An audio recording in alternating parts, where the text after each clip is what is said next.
अब आज के इस वीडियो में विद्यार्थी संबंध नामक शीर्षक के अभ्यास से प्रश्नों को हल करना सीखेंगे। पहला प्रश्न विद्यार्थियों के सामने है। ए बराबर दिया गया है 4, 6, 8।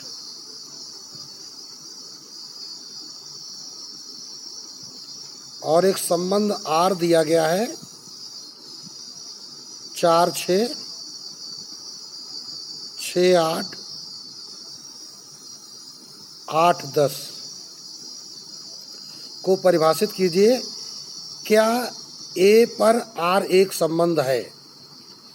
तो देखिए यहाँ पर 4 एक अवयव है, 6 एक अवयव है, 8 एक अवयव है। तो 4, 6, 6, 8, 8 ये तो ठीक है, लेकिन 10 जो है इस ए का अवयव नहीं है। तो हम लिखेंगे चूंकि 10 डज नॉट बिलोंग टू ए, अतः इस संबंध में जो 8, 10 संबंध दिया गया है ये does not belong to R हो जाएगा। अतः ए पर आर एक संबंध नहीं है।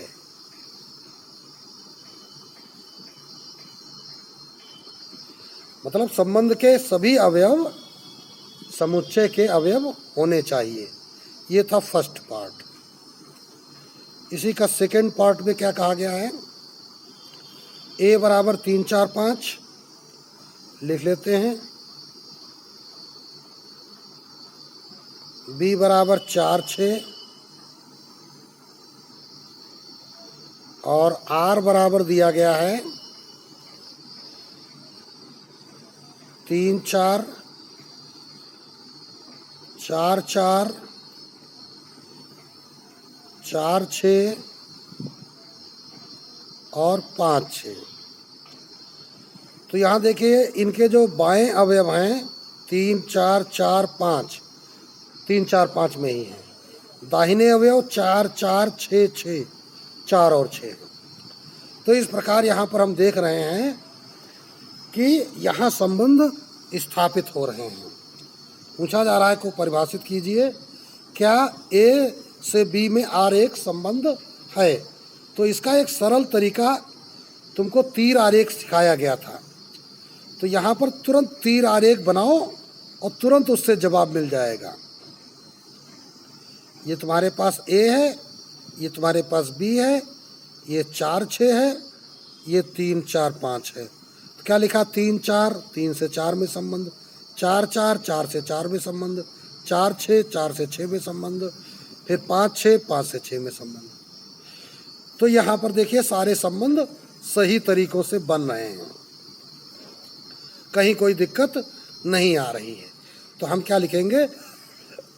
आर के सभी अवयव है ना, संबंध आर ए क्रॉस बी का उपसमुच्चय है। यहाँ आर उपसमुच्चय ए क्रॉस बी का है, तो अतः आर एक संबंध है। इस प्रकार यहाँ पे सेकेंड पार्ट तुम्हारा कंप्लीट हो गया। अब अगला प्रश्न है, निम्नलिखित में आर को क्रमित युग्मों के समुच्चय के रूप में लिखिए। तो दूसरे का फर्स्ट पार्ट देखते हैं। आर बराबर A B such that A B belong to Z cross Z, अर्थात जेड से जेड में एक समुच्चय का संबंध बनाया जा रहा है और दिया गया है 4a² + 9b² बराबर 36। तो पहले यही गुण उठा लेते हैं। चूंकि 4a² + 9b² बराबर 36 और ए बी जो तुम्हारे हैं ये belong to Z cross Z हैं। जेड क्या है? पूर्णांक। जेड मतलब पूर्णांक। पूर्णांक धन पूर्णांक और ऋण पूर्णांक दोनों प्रकार के होते हैं। अर्थात ए और बी जो संख्याएं हैं वो पॉजिटिव या निगेटिव कुछ भी हो सकती है। यहाँ देखने की बात यह है कि जो ये वैल्यू 36 आ रही है, तो इसमें 4 का भी भाग जा रहा है और 9 का भी भाग जा रहा है।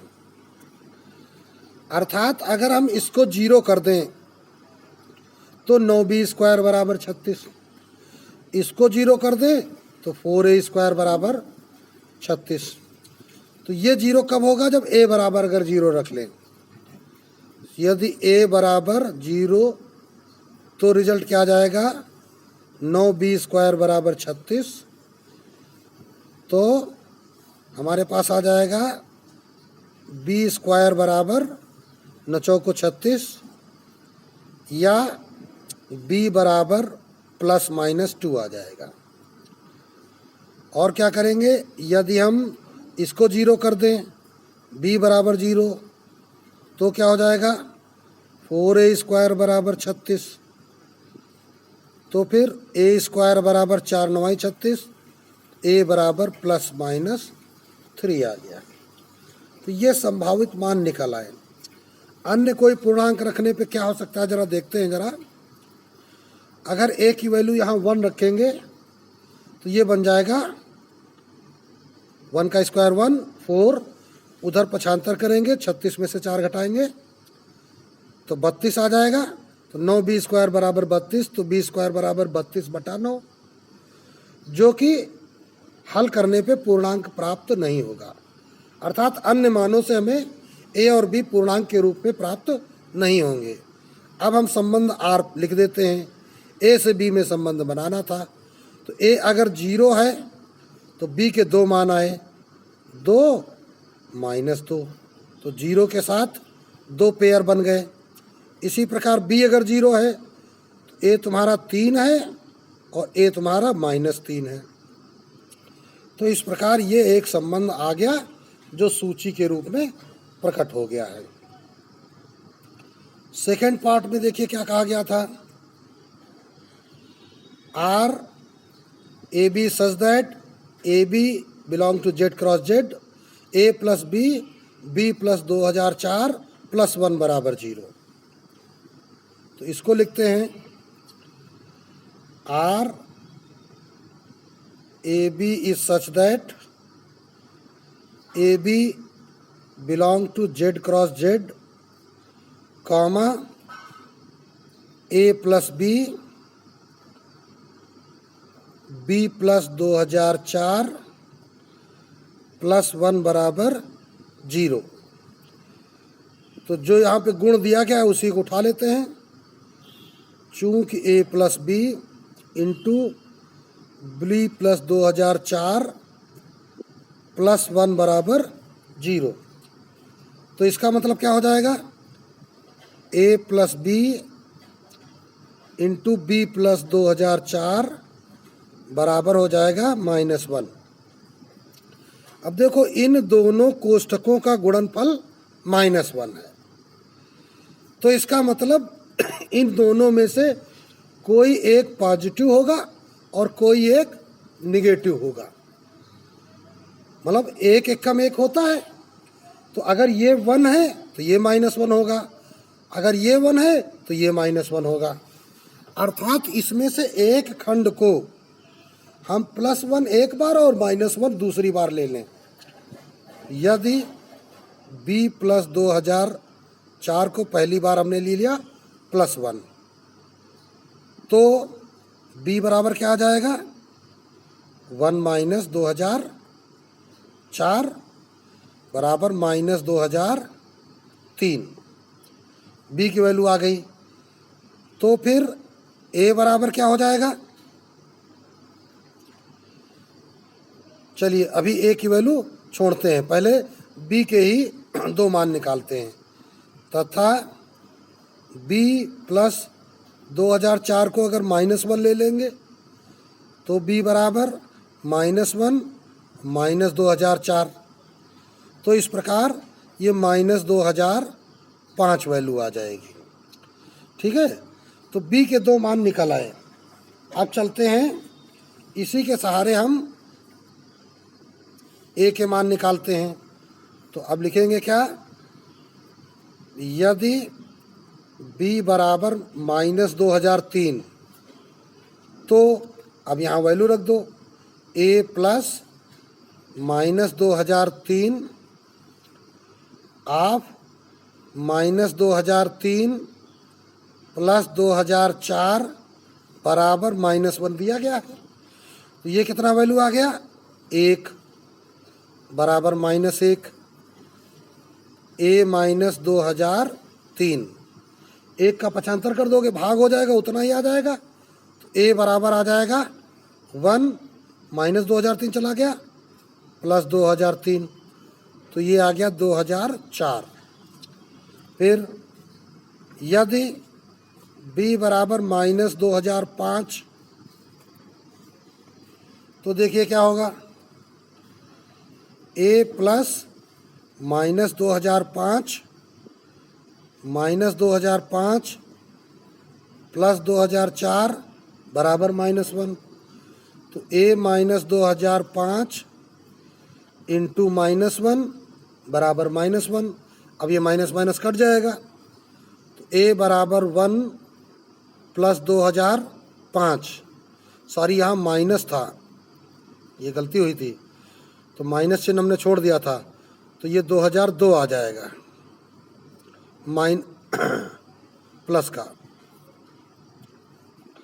तो ये आ गया तुम्हारा 2006 बराबर 2006 आ गया। वहाँ चिन्ह की गलती हुई थी, तो अतः ए के दो वैल्यू आ गए 2002 कामा 2006, ठीक।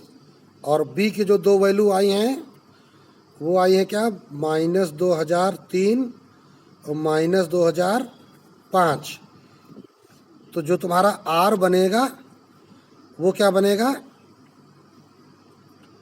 2002 कामा -2003 कामा 2006 कामा -2005।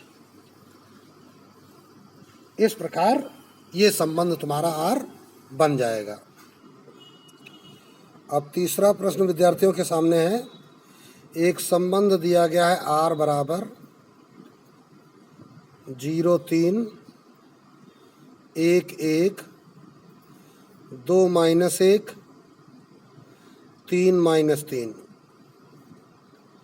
के क्रमित युग्मों के घटकों के मध्य एक घातीय संबंध ज्ञात कीजिए। एक घातीय संबंध का मतलब चर के रूप में, अर्थात समुच्चय निर्माण के रूप में हमें इसका संबंध निकालना है। तो अगर इसको तीर आरेख में दिखाएं तो ये कुछ इस प्रकार संबंध तैयार हो रहा है। 0 1 2 3 1 2 3 ये सेट ए के अवयव हो गए, और सेट बी में कौन है, 3 1 -1 -3, अर्थात -3 है, -1 है, 1 है, 3 है। तो 0 संबंधित हो रहा है 3 से, 1 संबंधित हो रहा है 1 से, 2 संबंधित हो रहा है -1 से, और 3 संबंधित हो रहा है -3 से। तो ये सबकी इमेज बन रही है।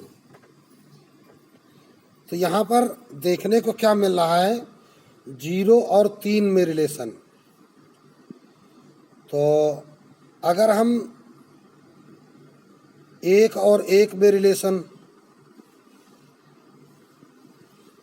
3 और -3 में रिलेशन है, तो 3 और -3 बराबर 0 हो जाएगा। लेकिन 0 और 3 से 0 तो आएगा नहीं, 1 और 1 से 0 नहीं आ रहा है। तो यहाँ पर जो संबंध निकालना है सूत्र के रूप में, वो x और y के रूप में हमको निकालना पड़ेगा। अब x में y जोड़ने पर या x में किसी गुणांक का गुणा करते हुए जोड़ने पर जो मान आए उनसे संबंध आपस में बन जाएं। हम देख रहे हैं कि जैसे x 0 है और y 3 है, यहाँ पर x 1 है और y 1 है, यहाँ x 2 है और y -1 है, यहाँ x 3 है और y -3 है। तो अगर हम इसके 2 गुने में ये 3 जोड़ें तो 3 मिल रहा है। यहाँ भी इसके 2 गुने में ये 1 जोड़े तो 3 मिल रहा है। यहाँ भी इसकी 2 गुने में ये -1 जोड़ेंगे तो 3 मिलेगा। यहाँ भी इसके 2 गुने में ये -3 जुड़ने के बजाय घट जाएगा तो 3 मिल जाएगा। तो इस प्रकार हमको देखने में मिल रहा है कि ये जो x के मान है उसका 2 गुना करने से और y के मान को जोड़ने से हमें 3 प्राप्त हो जा रहा है। तो हम इसको कह सकते हैं, इसलिए 2x + y = 3। तो अतः ये संबंध जो R है वो हमने इस प्रकार लिखा, x y such that x belong to A, y belong to B तथा 2x + y = 3। बस ये तुम्हारा उत्तर हो गया है। इस प्रकार ही हम इसको लिख सकते हैं। तो ये 2 चरों वाला एक रैखिक समीकरण बन गया। अब अगला प्रश्न संख्या 4 है। a = abc, b = mn। ए से बी में कुल संबंधों की संख्या निकालनी है। तो हम लिखेंगे, चूंकि नंबर ऑफ ए बराबर हमको कितने मिले 3, नंबर ऑफ बी हमको कितने मिले 2, तो इसलिए एम एन बराबर क्या हो जाएगा 3 दूनी 6। अतः संबंधों की कुल संख्या, सूत्र होता है 2 की पावर mn, तो 2 की पावर 6, तो 2 की पावर 6 करना होता है 2 दूनी 4 दूनी 8 दूनी 16 दूनी 32 दूनी 64, तो बराबर ये हो गया 64। तो संबंधों की कुल संख्या 64 निकल आई यहाँ पर। अब अगला प्रश्न देखते हैं। समुच्चय A = 1 2 3 4 5 6, 1 2 3 4 5 6 पर संबंध R इस प्रकार परिभाषित है कि R = x y such that y = x + 1, y = x + 1, यानी y जो है हमेशा x से 1 ज़्यादा है। तो यहाँ पर आपको कह रहा है इस संबंध को तीर आरेख द्वारा चित्रित करिए। तो इसके लिए हमने ये 2 वेन बनाए। ए से ए में संबंध बन रहा है ये, क्योंकि यहाँ 2 सेट नहीं दिए गए हैं। ये जो आर है ये उपसमुच्चय है ए क्रॉस ए का। 1 2 3 4 5 6, यहाँ भी लिखेंगे 1 2 3 4 5 6, क्योंकि ए से ए में संबंध बन रहा है। तो चलिए देखिए, y अर्थात इधर वाला a, x अर्थात इधर वाला a। तो यहाँ पे कहा गया है y = x + 1। तो देखो 1 जो है किससे 1 अधिक है, किसी से नहीं। 2 1 से 1 अधिक है, यानी 1 + 1 = 2, 2 + 1 = 3, 3 + 1 = 4, 4 + 1 = 5, 5 + 1 = 6। अब 6 + 1 = 7, 7 वहाँ पे है नहीं। तो इस प्रकार ये जो R लिखा जाएगा वो क्या लिखा जाएगा 1 2 2 3 3 4 4 5 5 6। ये संबंध आर तुम्हारा निकल आता है। और देखिए कुछ करने को कहा गया था, आर के प्रांत व परिसर लिखिए। तो अब देखिए यहाँ पर अवयव जिनके प्रतिबिंब बन रहे हैं 1 से 5 और परिसर जिन पर प्रतिबिंब बन रहे हैं 2 से 6। तो देखिए आर का जो प्रांत होगा, जिन अवयवों के प्रतिबिंब बन रहे हैं केवल वही अवयव लिखे जाने हैं, 1 2 3 4 5। आर का परिसर सहप्रांत के वे अवयव जिन पर प्रतिबिंब बन रहे हैं 2 3 4 5 6। तो ये प्रांत और परिसर हो गए। तो इस प्रकार तीर आरेख द्वारा ये प्रश्न कंप्लीट हो जाता है। आप प्रश्न संख्या 6, निम्नलिखित में संबंध तथा उसका प्रांत व परिसर ज्ञात कीजिए। तो अभी बिल्कुल पिछले प्रश्न जैसा है, यहाँ X Y belong to N कहा गया है, प्राकृतिक संख्याओं का समुच्चय। अर्थात जो आप पहले तीर आरेख बनाएंगे उसमें जो वेन बनेगा उसमें 1 2 3 4 5 6 एंड सो ऑन लिख देना। तो इसी प्रकार जो रिलेशन बनेंगे वो भी अनंत बनेंगे, ये विद्यार्थी स्वयं बनाएंगे। 7वां प्रश्न है, प्राकृतिक समुच्चय n से n में संबंध व्यक्त किए गए हैं। तो जिस प्रकार ये 7वें प्रश्न में संबंध दर्शाए जा रहे हैं एंड सो ऑन करके, इसी प्रकार के पिछले प्रश्न में संबंध बनेंगे। इसको हम बताते हैं। n से n में संबंध, n से n में संबंध इस प्रकार हैं कि R1 बराबर 1 1 से, 2 4 से, 3 9 से, 4 16 से एंड सो ऑन। तो हमने क्या देखा, 1 अपने स्क्वायर से, 2 अपने स्क्वायर से, 3 अपने स्क्वायर से, 4 अपने स्क्वायर से, क्या है, रिलेटेड है। ठीक है ना। तो अब यहाँ पर इसको हम क्या कहेंगे, ये जो बाद वाला चर है पहले वाले चर का वर्ग है। तो क्या कहेंगे, R1 बराबर एक्स वाई सच दैट, क्या कि y जो है वो x का स्क्वायर है तथा x और y दोनों ही नेचुरल नंबर को बिलोंग करते हैं। हो गया नियम विधि या समुच्चय निर्माण विधि। इसी प्रकार R2 बराबर क्या लिखा हुआ है,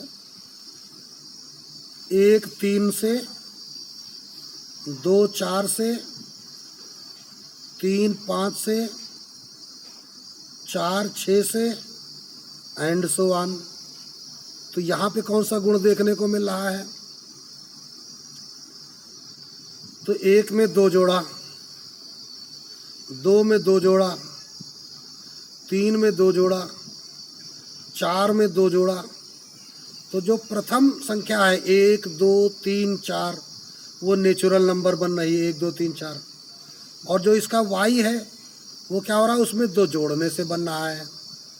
तो X Y is such that y बराबर x प्लस 2 और x comma y belong to n। तो इस प्रकार ये तुम्हारा एक संबंध जो कि समुच्चय निर्माण विधि द्वारा निरूपित है। अब आते हैं प्रश्न नंबर 8 पर। a बराबर दिया गया 1 2 3 6, b बराबर दिया गया 1 2 3 4 5। तो संबंध r X Y such that x belong to a, y belong to b तथा x is less than y, x जो है y से छोटा है, तो सबसे सरल तरीका होता है तीर आरेख द्वारा समझना।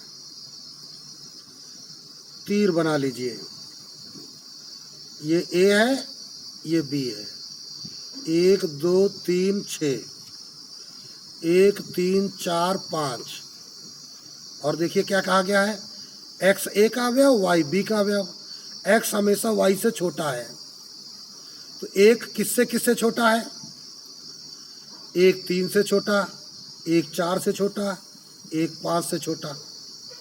2 किससे छोटा है, 2 3 से छोटा, 2 4 से छोटा और 2 5 से छोटा। 3 4 से छोटा, 3 5 से छोटा। 6 किसी से छोटा नहीं है। तो अब तो समझ में आ गया होगा विद्यार्थियों को। तो ये जो R यहाँ पे रिजल्ट आएगा वो क्या आ जाएगा, 1 3 1 4 1 5, 2 3 2 4 2 5, और क्या 3 4 3 5, बस। तो इस प्रकार ये संबंध R तुम्हारा निकल आया। देखिए क्या पूछा गया था, तो का प्रांत व परिसर ज्ञात करना है। तो चलिए लिख लेते हैं, R का प्रांत, तो कौन प्रांत में है, 1 2 3, इनके प्रतिबिंब बन रहे हैं। और R का परिसर किन पर बन रहे हैं, 3 4 5, इन पर बनना है। तो ये R का परिसर हो गए। 9 नंबर, किसी समुच्चय A में 5 अवयव, तो नंबर ऑफ A बराबर 5, तथा समुच्चय B में 3 अवयव, तो नंबर ऑफ B बराबर 3। तो number of A cross B क्या हो जाएंगे, 5 × 3 बराबर 15। तो अतः A से B में संबंधों की संख्या बराबर 2 की पावर mn। तो mn कितना निकल के आया, 5 × 15, तो 2 की पावर 15। अब इसका विस्तार करने की जरूरत नहीं है, बस ये हो गया। इसी प्रकार 10वां, A में 3 अवयव, B में 2 अवयव, A से B में संबंधों की संख्या स्वयं निकालेंगे। अब चलते हैं अगले प्रश्न पर। कहा जा रहा है A बिलोंग टू, यहाँ देखिए स्मॉल लिखा हुआ है, समुच्चय नहीं है, belong to 2 3 6 9, and B belong to 4 6 15 27। तो सभी क्रमित युग्मों AB का समुच्चय बनाइए यदि AB को विभाजित करता है। चूंकि A B को विभाजित करता है तथा A is less then B, मतलब A का पहाड़ा B में चला जाता है। तो अब जो संबंध का समुच्चय जो बनेगा वो R, अब देखो 2 का पहाड़ा काहे काहे में चला जाएगा, 4 में 6 में, और तो जाएगा नहीं। इसी प्रकार 3 का पहाड़ा 6 में 15 में और 27 में। इसी प्रकार 6 का पहाड़ा 6 में, लेकिन A is less then B, तो 6 6 सही नहीं रहेगा, तो 6 का पहाड़ा किसी में नहीं जाएगा, अर्थात ये गड़बड़ हो जाएगा। अब 9 का केवल 27 में जाएगा। ये ध्यान रखना था कि B से A हमेशा छोटा होना चाहिए। तो ये क्रमित युग्मों का एक समुच्चय बन गया। तो इस प्रकार आज के इस अभ्यास के कुछ महत्वपूर्ण प्रश्नों को विद्यार्थियों ने लगाना सीखा। अब ये वीडियो यहीं पर समाप्त होता है।